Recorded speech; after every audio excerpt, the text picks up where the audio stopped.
This is MSNBC's ongoing special breaking news coverage.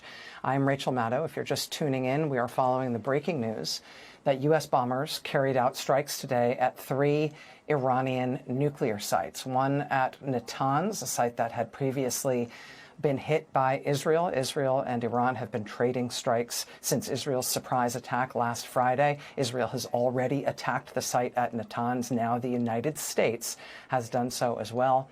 Another nuclear site near Isfahan in Iran, and also, according to the president, the facility called Fordo, which is a deeply buried facility. And that's important tactically because the U.S. military is believed to have essentially unique targeting capacity to hit a site like that. It is a deep underground facility. The United States has essentially developed weapons specifically to target facilities like that one. And so these B-2 bombers that have reportedly carried out these strikes tonight in Iran are aircraft with capacity that no other military in the world really has. Now, common wisdom about this president, about the political movement that he leads, is that he is supposedly isolationist, that he is supposedly anti-war. That has never been exactly right. That's always been kind of a lazy common wisdom. In less than 6 months back in office, he has threatened military action against Panama, against Canada, against Denmark in order to seize Greenland. He has bombed Yemen over and over and over again, and now he appears to have entered the United States military into a war in Iran, something that neoconservatives have thrilled to for, I guess, 2 generations now. A lot of commentary around the Trump phenomenon and Trump's politics would suggest that he has risen in opposition to the neoconservatives who have advocated for this type of war since essentially the Iranian Revolution in 1979. But since 1979, the U.S. military has not engaged directly with Iran. But Donald Trump has done so tonight. Donald Trump has ordered U.S. military bombing raids on Iran. We are now in war with Iran. President Trump announced the strikes on his niche social media platform, which is called Truth Social. He said in that post, quote, "We have completed our very successful attack on the 3 nuclear sites in Iran, including Fordo, Natanz, and Isfahan. All planes are now outside Iran airspace. A full payload of," inexplicable all capital letters, "bombs." It's not an acronym. He's just spelling it in all capital letters. "A full payload of bombs was dropped on the primary site, Fordo. All planes are safely on their way home. Congratulations to our great American warriors. There is not another military in the capital world that could have done this." And then he says in all capital letters, "Now is the time for peace!" Exclamation point. "Thank you for your attention to this matter." The president, in his quirky spelling and delivery, delivering the most sober possible message to the American people who have been largely opposed to and afraid of a potential U.S. war with Iran, again, for generations. Donald Trump has now started it. We are expecting President Trump to address the nation just about an hour from now, talking about this decision. Well, of course, we'll bring you that live when it happens. Joining us now from Washington, D.C. is NBC News White House correspondent Monica Alba. Monica, thanks very much for being with us. I know this is crunch time. What can you tell us about this decision tonight and what we know about the potential scope of this military engagement? Monica, this is both a communications, White House communications question and also sort of a strategic question, which is that I know that I'm sure that the White House has seen the American public polling on this and knows that this is an unpopular move. The president has been so opaque, almost teasing in his remarks to reporters about how nobody knows what I'm going to do. The White House hasn't made an effort to try to publicly sell to the American people the necessity of a strike like this. They've done the strike now, and we don't know, again, if this will just be a one-off or this is the start of a longer engagement. Once you've bombed another country, you don't necessarily get a say as to how much war you end up with them in. Is there a sense at the White House that there is going to be, they now plan to try to do more communication to the American people as to why this is necessary, why this is our war. The Secretary of State, for example, Marco Rubio, has argued essentially the opposite to the American people in very recent days. Yeah, just as recently as about a week ago, when this conflict really began in earnest and all of the fire was being exchanged between Iran and Israel, that was the top line from many White House officials and senior aides, saying that this was something where the U.S. was assisting Israel in its defense as missiles and drones were coming in from Iran, but that it wouldn't go beyond that and that this was Israel's conflict to manage. So you're right to note that there was a shift in that pretty dramatically. And the president began to say that he was very concerned about Iran's ability to build and have a nuclear weapon, even contradicting several times his own director of national intelligence, Tulsi Gabbard. In fact, just yesterday, flat out, he said she's wrong, referring to her testimony in March about her doubts that Iran was as close as the president believes Iran was to having a nuclear weapon. And days before, he had said, I just don't think that she's right about that. And he dismissed her entirely. And then again yesterday, he said, I don't even care what my entire intelligence community says. I believe that they were just very close to having that ability. So we are also seeing that split in the last couple of days that the president himself has talked about uniquely, but that the intel community is at odds with, which is really, really significant here.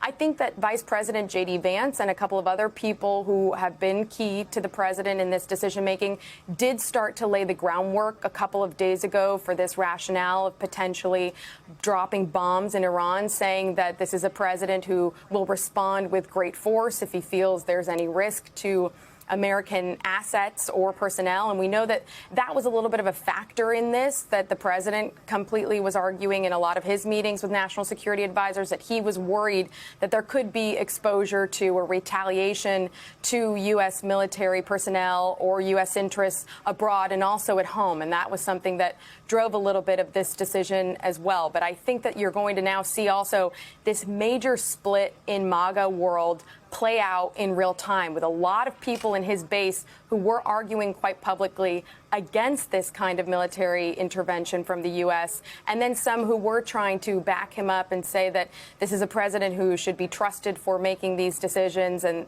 trying to argue that he, if he did it, would be in the right authority to do so. But I think he keeps saying that his supporters will love him no matter what. But I think this is a real question for the base and those millions of supporters who do have differing views on this. Let me bring in my colleague, Vaughn Hillyard, who's at the White House for us. Vaughn, what can you fill in for us about how the day unfolded? Nicole, there's a lot of unanswered questions. It was just 24 hours ago that I was on a tarmac in New Jersey outside of his Bedminster Golf Club when I asked the president very explicitly whether the U.S. had intelligence that Iran was actively building a nuclear weapon. And he told me that his intelligence community and Director of National Intelligence, Tulsi Gabbard, who notably you did not see standing behind him there at the White House delivering these remarks, that their assessments that Iran was not building a nuclear weapon, that at least the U.S. had no intelligence of that, was, quote, wrong. I asked him whether he believed that Israel would be able to take out these nuclear facilities on its own, like Prime Minister Bibi Netanyahu repeated 2 different times over the last 48 hours. And he undercut that assessment from the Israeli Prime Minister, suggesting that the U.S. was the only one that had the capacity to effectively, especially in the case of Fordo, which has this underground nuclear facility a half a mile under the ground, be able to adequately drop a bomb that would be able to take out this nuclear facility. And while he opened the door to this idea of 2 weeks, he never said that he was going to give 2 weeks to Iran to come back to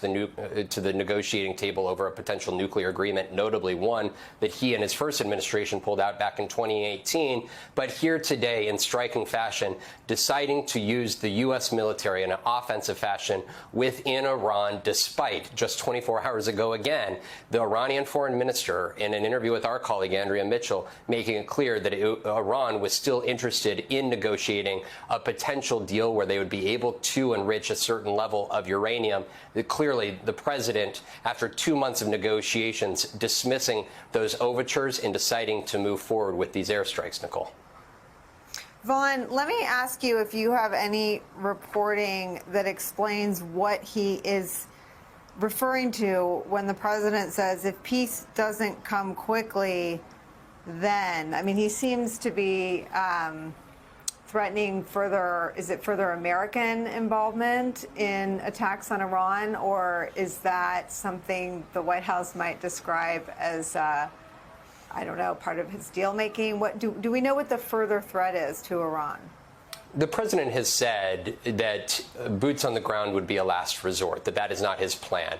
He noted tonight that there are no exact plans of further aggression inside of Iran, that these were the end of the initial airstrikes. It's now up to Iran to come to, again, a nuclear negotiating table here. But for the president here, I think that this is worth noting that we've had a conversation over this idea of a 2-week timeline, right? It was 3 weeks ago that he suggested there would be consequences for Russia if it didn't agree to a ceasefire agreement or a peace deal with Ukraine. And that deadline came and went. Of course, the president in his first administration threatened to strike and blow up North Korea.